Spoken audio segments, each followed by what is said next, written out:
ഇറാന്റെ മിസൈൽ ആക്രമണത്തിൽ യേശുവിനെ അടക്കം ചെയ്ത കല്ലറ സ്ഥിതി ചെയ്യുന്ന ജെറുസലേമിലെ ഹോളി സെപ്പൽക്കർ ദേവാലയത്തിന് കേടുപാട് സംഭവിച്ചു.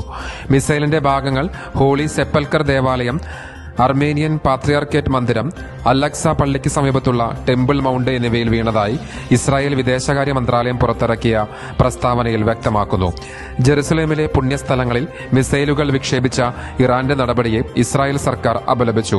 ഇറാനിൽ നിന്ന് വിക്ഷേപിച്ച ബാലിസ്റ്റിക് മിസൈൽ കല്ലറ സ്ഥിതി ചെയ്യുന്ന ദേവാലയ പരിസരത്താണ് വീണത് എന്നും ഇറാൻ ഭരണകൂടം ജെറുസലേമിലെ പുണ്യസ്ഥലങ്ങളെയാണ് ലക്ഷ്യമിടുന്നത് എന്നും ആക്രമണം നഗരത്തിലെ പ്രധാന പുണ്യസ്ഥലങ്ങളെ നേരിട്ട് അപകടത്തിലാക്കുകയാണെന്നും വിദേശകാര്യ വക്താവ് ഓറൻ മാർമോർസ്റ്റീൻ പറഞ്ഞു.